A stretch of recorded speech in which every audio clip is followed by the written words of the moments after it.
Welcome to Entertain Me. I'm Heather Brooker. This is a show that covers entertainment stories from SoCal to the silver screen.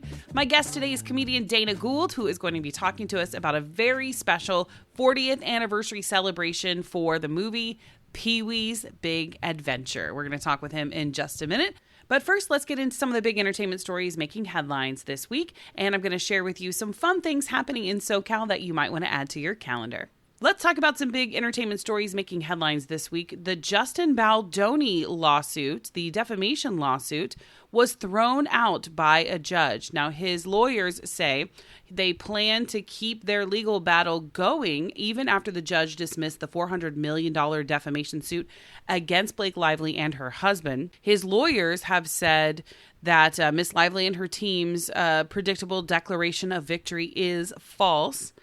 So they want to clarify what's happening with this ruling here. Baldoni's lawyer, Brian Friedman, said in a statement that the court has dismissed the defamation-related claims, but the court has invited them to amend 4 out of the 7 claims against Miss Lively. So just based on this information, it seems like they're not giving up. They're going to try again. They're going to go back to the table, regroup, and try again to file this hundreds of $million defamation lawsuit against Blake Lively and her husband, Ryan Reynolds. I know some people have been very into this case. They were, when it all first started unfolding, my whole, TikTok algorithm and Instagram feed was full of people who were Team Baldoni or some people Team Blake Lively, and it's been an interesting case to watch unfold. I think some of the heat from it has kind of died down a little bit, but it certainly is going to be a lot of drama that will continue to unfold. I will say maybe over the next year, maybe even 2 at least. So we'll keep a close eye on that for you guys. Another pair of actors who have been accused of having a feud is Walter Goggins and Aimee Lee Wood, who recently starred on the most recent season of White Lotus. But they're saying there is no beef. They are not upset with each other at all.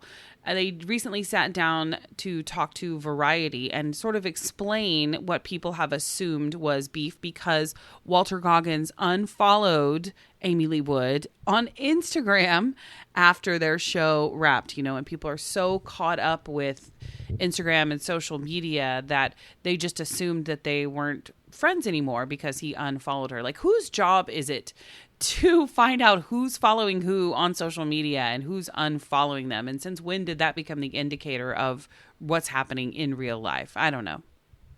So these two sat down for an interview with Variety, and Walter Goggins says, there is no feud. I love this woman madly, and she is so important to me. He definitely wanted to clear that up. He said at the end of the show, it was a very cathartic process for him playing this character, Rick, on White Lotus, and that he just felt like he needed to let everything go from that season of the show and move on, and didn't really think anything about it when he unfollowed her. But during the process of the interview, I guess he picked up his phone and immediately followed her back and was like, see, it's all so ridiculous. It was just a part of me saying goodbye to the character. And so now Aimee and I will be friends for bleeping ever. So we love a good sense of humor whenever actors can hopefully not take themselves too seriously. Okay, let's talk about Father's Day. It's coming up this weekend. Do you have plans with Dad? What do you like to do? Do you go out to dinner, to a lunch? Does Dad grill? Do you grill for Dad? Hit that talkback button on the iHeartRadio app. I want to hear from you. What are your Father's Day plans? Well, I have a few suggestions for you. If you've got an Irishman in your life, the Irish Fair is celebrating our 50th anniversary this weekend in Torrance. You might want to check that out. If your dad is all about the movies, then check out Street Food Cinema. They are showing Friday the 13th on Friday the 13th, so you know that's going to be extra spooky. I am not much of a slasher film fan, but if you are, and if you're into that, then hey, go for it. Also, a couple of new movies opening this weekend. We're going to break all of those down on the Gary and Shannon show coming up this Friday for our weekly entertainment segment. And this is really cool. Did you know that you can dine with your dad at SoFi Stadium? Yeah, this weekend they're doing a very special brunch starting at 10:30 on Sunday. You can bring out your dad and the fam and whoever else wants to join. and basically enjoy a brunch, a behind the scenes tour of SoFi Stadium and the locker rooms and the suites, everything. That sounds so cool. That is such a good idea. Definitely check that out on SoFi Stadium's website and take your dad to dine at SoFi Stadium. There are so many other great things happening, but one thing I want to highlight for you guys is my interview with comedian Dana Gould, where we talk about the big 40th anniversary celebration of Pee-wee's Big Adventure.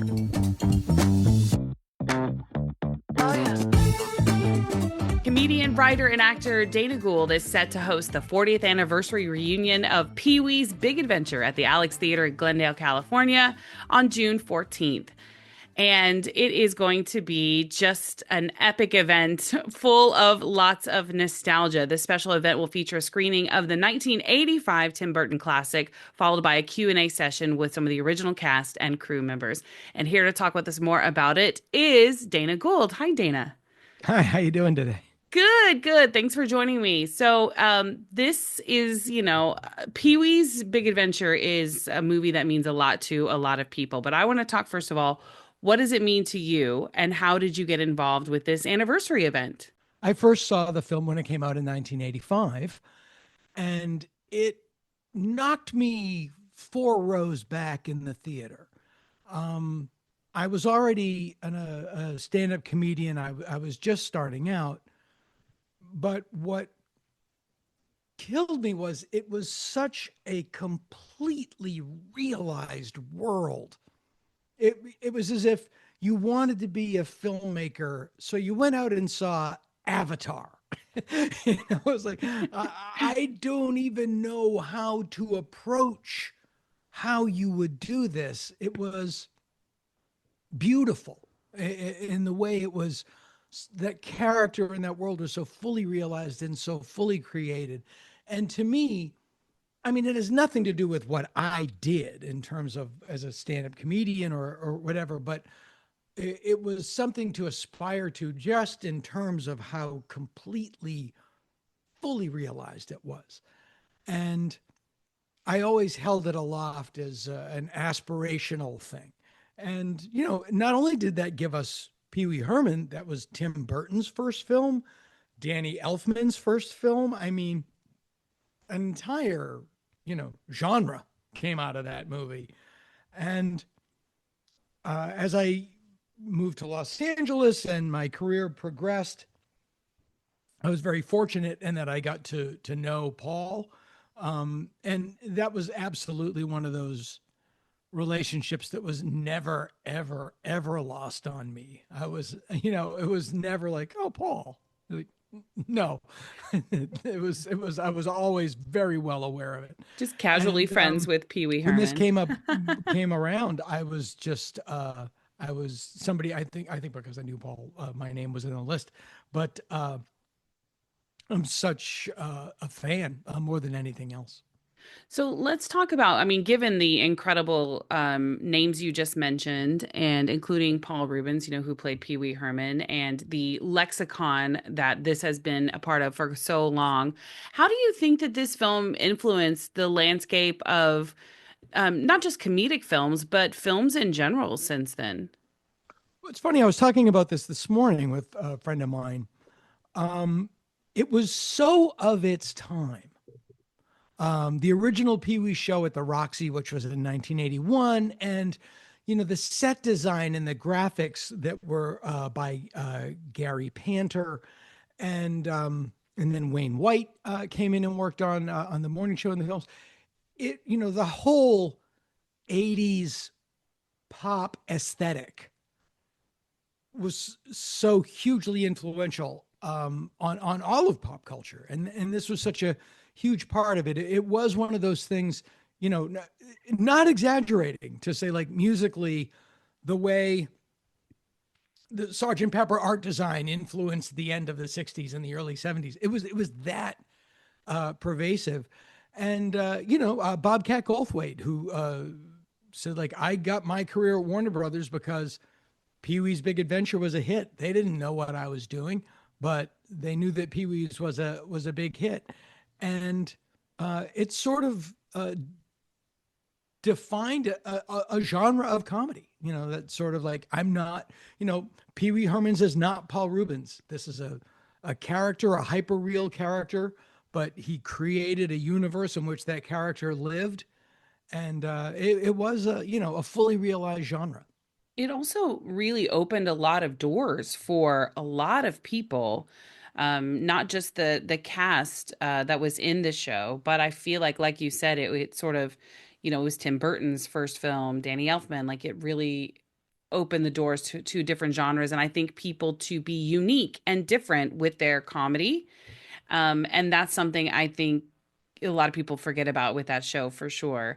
Can you give us a little bit of, some insights or anecdotes on your preparation for this Q&A? It must feel like quite a big task to sit down and come up Yeah, it with is. some questions spanning 40 years for this epic show and film. It is. It is. And I'm nervous because I don't know any of the, I know the Kyoto brothers. I know Stephen and Edward Kyoto, who did the stop motion animation. They did Large Marge, and they did the dinosaurs in Pee Wee's Nightmare. I've worked with them before, but E.G. Daly, who played Dottie, is on the panel. Diane Salinger, who played Simone, is on the panel. Mark Holton, who played Francis, a legendary and underrated film villain, Francis Buxton. I've never met any of these people, and I'm really, I want to give a dollar value to the audience in terms of asking the right questions, but I don't want to also fanboy out and make a fool of myself. That's understandable. That's understandable. Yeah. Well, I want to walk back just a little bit, and you mentioned you had a personal relationship with Paul Reubens, who of course played Pee Wee Herman and created this iconic character. Can you talk a little bit about your friendship with him, if you're comfortable, and share anything, any moments or anything like that that you think people might be interested to know more about if they come to this event? Well, Paul is one of those people that everyone who knew him adored him. Uh, I met him originally. We were in a movie together. We in a movie called Mystery Men, and and then later I knew him through my first wife was an agent, and she had worked with Paul, and we uh, got to know him socially. And then in a very strange turn, for a long time, I lived in Roddy McDowall's old house. And Paul was a very good friend of Roddy McDowall. And Roddy McDowall's powder room is in the Max Factor History Museum because it was, the walls were covered with letters and photos. And it was this sort of like, you have to go in and see the powder room. When Roddy passed, Paul arranged for the powder room to be removed from the house and sent to the Max Factor Hollywood History Museum. When I bought the house, I had to call Paul to arrange to let me go to the museum and photograph it because I wanted to rebuild the powder room. So we had all these very Wow. strange connections. I'll just tell you one story very briefly. When they did the Pee Wee's Playhouse Live at the Nokia Theater in 2010, we took our two daughters to we later had another one, but she wasn't a ongoing Just the two concern at at the that time, time. yeah. At the time, and they were, it was 2010, so they were 7 and 6, and we take them to the show, and then a week after the show, and then we went backstage after the show. Paul arranged for the puppeteer to remain in Cherry. So when my daughters sat on the chair, Cherry would wrap her arms around them, which to them it was like, yeah, sure, it's Cherry. What is she going to do? Not hug me? Yeah. A week later, we have a benefit at our house. Paul comes to the benefit. My daughters are walking downstairs, and my daughter sees Paul, and she just goes, "Pee Wee, come upstairs. I want to show you my room." Just like real casual. And Oh then my explain, not every kid has Pee Wee Herman come over to the house. I But know. he was full of life, and he was full of love, and was just an incredibly beautiful sort of force of nature.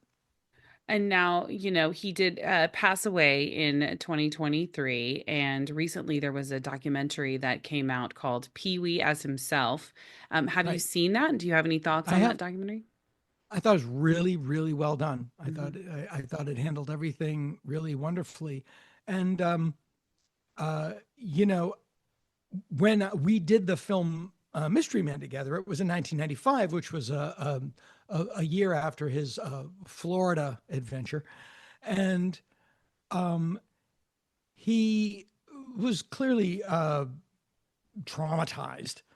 Um, and word got out. We were filming in Orange, California, in a cul-de-sac, and word got out that he was there. And every kid in a 10-mile radius lined up in this cul-de-sac to meet him.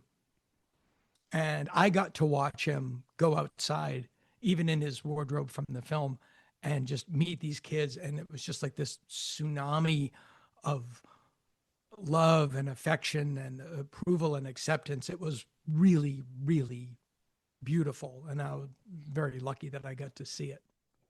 And for people who are coming to the 40th anniversary celebration, what are you hoping that they walk away with from the evening's events? Well, two things. One, I'm glad they're coming because it is a benefit, and 50% of the proceeds are going to Stand Up to Cancer, which was Paul's charity of choice. And this, one of the things about Pee Wee is it is in a way timeless. That character never commented on things that were of the time. And so it is a beautiful 2-hour vacation from your reality at the moment. And it's timeless in that regard and important in that regard. You can stop thinking about things that might be in the news uh, all the time and just go away to this place that is beautifully, beautifully ridiculous and silly. And I think, for me, watching any clips of Pee Wee's Playhouse, reliving these films, reminds me of when I was younger. I'm an old lady, and I'm like, when I watched the documentary, it just really took me back in time. And the clips from the film, I just remember such a special time in my life and my childhood. And I have a feeling that a lot of the people who are going to be coming to this will also be transported back in time as well, and have those Yeah. joyful feelings, when they were younger. It's Um, going to be the same feeling that you had if you were lucky enough to see the live show in 2010. I mean, that was so emotional and such a positive, beautiful way. The lights came up on that playhouse and you were just transported. I bet everybody went crazy for that. Well, I have They a did. feeling that it's going to be a similar kind of feeling and vibe for this show as well. And really quickly, I want to know where can people come and see you outside of this event? Do you have any shows coming up or anything like that we can talk about? Yeah, well, I have I'm all over. I'm all over. I'm Dana Gould on all platforms, and one of the things that it took me a long, long time to do my version of Pee Wee, but I have a show on YouTube called Hanging with Dr. Z that is as my attempt to be as beautifully stupid as Pee Wee, and you can always check that out. Well, we love that. Well, thank you so much, Dana, for your time. And we want to remind everybody that this event is happening at the Alex Theater in Glendale on June 14th. It's presented by Nostalgic Nebula, and you can get tickets online. So, Dana, thank you so much for your time, and best of luck during the show. Thank you so much. I really appreciate you seeing. That sounds like it's going to be a lot of fun, and I hope you all find something fun to do this Father's Day weekend. I'm always here for you. If you have any suggestions, feel free to reach out to me anytime on social media at the Heather Brooker on Instagram, Heather Brooker on TikTok, Or you can always hit that talkback button if you're listening on the iHeartRadio app. And let me know what kind of entertainment stories you want to hear. If you have something fun coming up, any new projects or entertainment stories that you think might be fun to share on the show, and I will be happy to take a look at that. And of course, later this week, we'll have our weekend box office preview on the Gary and Shannon Show, so you don't want to miss that. Make sure you subscribe to Entertain Me and listen anywhere, anytime on the iHeartRadio app.